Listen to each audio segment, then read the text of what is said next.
अस्सलाम वालेकुम वरहमतुल्लाहि वबरकातुहू। इस बार हम डिस्कस करेंगे लेआउट टैब और ये लेक्चर नंबर 7 है। लेक्चर नंबर 7 में हम डिस्कस करते हैं लेआउट टैब। टेबल का लेआउट टैब है। पहले भी बता चुका हूँ कि जब मैं टेबल बनाता हूँ तो टेबल में हमारे साथ एक बन जाता है डिज़ाइन टैब और दूसरा बन जाता है लेआउट टैब। डिज़ाइन टैब पढ़ चुका हूँ, लेआउट टैब रह गया है, तो आज लेआउट टैब पढ़ेंगे। लेआउट टैब में हमारे साथ जो नंबर 1 है, यहाँ पे एक तो यहाँ पे देखिए रोज इन कॉलम्स। इसका ज़रूरत बहुत ज़्यादा होता है कि जब मैं किसी जगह पे क्लिक कर दूं तो मैं चाहता हूँ कि एक रो या कॉलम की इंसर्ट कर दूं, तो रो कॉलम को इंसर्ट करने का तरीका जो है, जैसे मैं यहाँ पे एडमिन पे क्लिक करता हूँ और एडमिन के बाद मैं कहता हूँ कि इंसर्ट अबव, ऊपर इंसर्ट हो जाए, तो ऊपर और नीचे जो है ये हमारे साथ रो इंसर्ट होता है और लेफ्ट और राइट पे कॉलम इंसर्ट होता है। जैसे मैं यहाँ पे क्लिक करता हूँ तो देखिए ऊपर साइड पे हमारे साथ एक रो इंसर्ट हो गई। फिर यहाँ पे क्लिक करता हूँ इंसर्ट बिलो। इंसर्ट बिलो में हमारे साथ जो है ना एक रो इंसर्ट होती है और वो भी नीचे।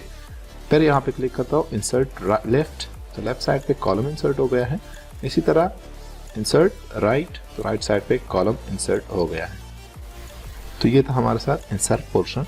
अब आता हूँ डिलीट पे कि डिलीट का काम क्या है। डिलीट में जैसे मैं यहाँ पे क्लिक करता हूँ, लेट्स सपोज एक को शेडिंग देता हूँ ताकि मालूम हो जाए, एक कलर देता हूँ मैं और उस पर फिर डिलीट का ऑप्शन जो है वो यूज़ करता हूँ। तो चलो इस कॉलम को मैं सेलेक्ट करता हूँ रो, और इस रो को मैं कलर देता हूँ रेड। अब देखिए यहाँ पे क्लिक करता हूँ, इसके बाद लेआउट पे आता हूँ डिलीट ऑप्शन। डिलीट पे मैं क्लिक करता हूँ डिलीट सेल। जब मैं यहाँ पे क्लिक कर दूँ इसके बाद ये कह रहा है कि शिफ्ट सेल लेफ्ट। अगर मैं ये वाला सेल डिलीट कर दूँ तो ये वाला सेल्स जो है ये लेफ्ट साइड पे आ जाएंगे। ओके, देखिए वो लेफ्ट साइड पे आ गए। इसी तरह कंट्रोल Z प्रेस करता हूँ, फिर डिलीट, और डिलीट में हमारे साथ शिफ्ट सेल अप ऊपर जाते हैं। ये एडमिन वाला जो है ये ऊपर जाता है, देखिए ये हमारे साथ ऊपर चले गए।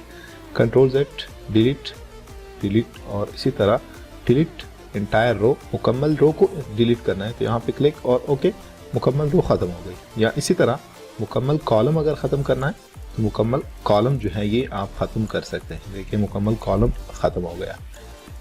फिर क्लिक करता हूँ डिलीट कॉलम्स। एक से ज़्यादा कॉलम्स को डिलीट करने के लिए हम ये वाला ऑप्शन यूज़ करते हैं। जैसे मैं सिलेक्शन करता हूँ 3 कॉलम यहाँ पे सिलेक्ट है, डिलीट और डिलीट कॉलम्स, तो देखिए तीनों डिलीट हो गए। इसी तरह डिलीट रोज है, यहाँ पे जैसे मैं यहाँ पे इतना ही सिलेक्शन करता हूँ डिलीट रोज, तो मुकम्मल रोज डिलीट हो गए। वापस कंट्रोल Z, और लास्ट वन जो है डिलीट टेबल, मुकम्मल टेबल को ख़त्म करता है। इसके बाद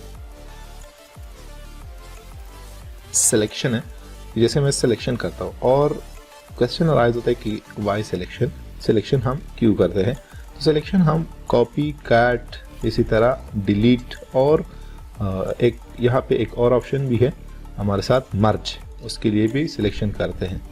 जैसे मैं यहाँ पे क्लिक करता हूँ और क्लिक करने के बाद सिलेक्शन पे क्लिक करता हूँ और सेलेक्ट सेल, देखिए ये सेल सेलेक्ट हो गई। इसी तरह यहाँ पे फॉर्मेटिंग अप्लाई करना है, तो फॉर्मेटिंग के लिए मैं आता हूँ यहाँ पे शेडिंग, तो देखिए ये अप्लाई हो गया है। इसी तरह क्लिक लेआउट टैब, और लेआउट टैब में हमारे साथ सेलेक्ट कॉलम्स, तो ये मुकम्मल कॉलम को सिलेक्ट करता है, तो देखिए मुकम्मल कॉलम सिलेक्ट हो गई।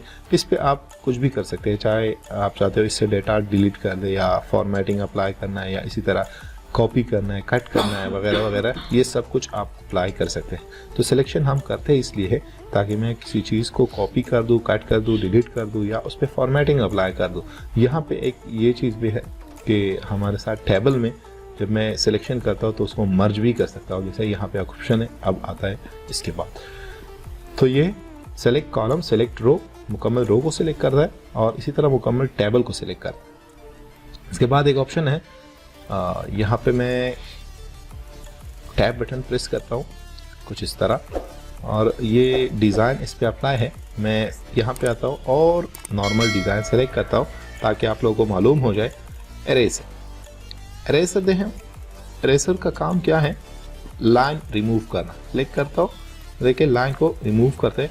अब तक हमारे साथ 2 कॉलम से अब एक ही बन गए। इसी तरह यहाँ पे क्लिक करता हूँ, 2 सिलते एक बन गए। इसी तरह 2 सेल थे और अब एक बन गया है हमारे साथ। ड्रा, वापस ड्रा कर सकते हैं, ऑलरेडी पढ़ चुके हैं ये, देखिए कुछ इस तरह ड्रा कर सकते हैं।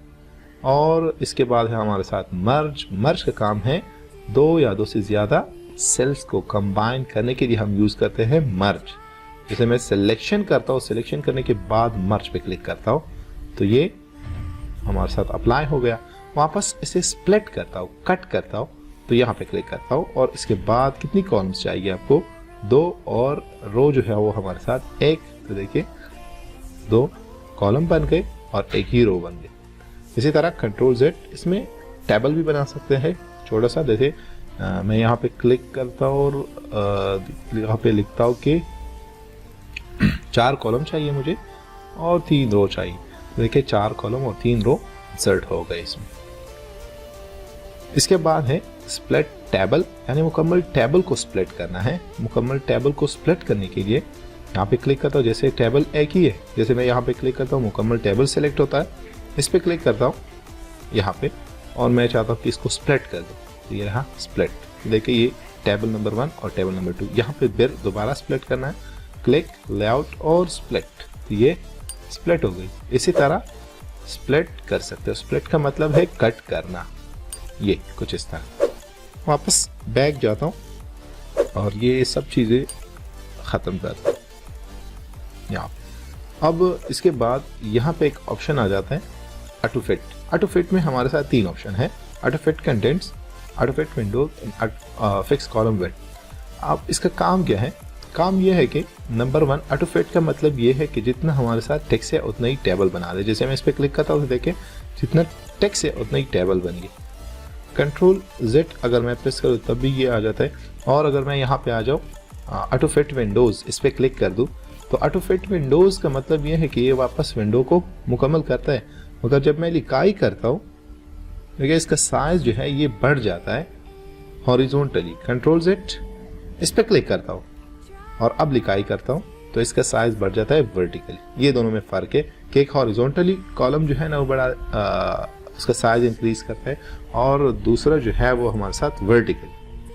तो आज का लेक्चर यहाँ तक, कल इंशाल्लाह ये वाला पोर्शन पढ़ेंगे। अल्लाह हाफिज़।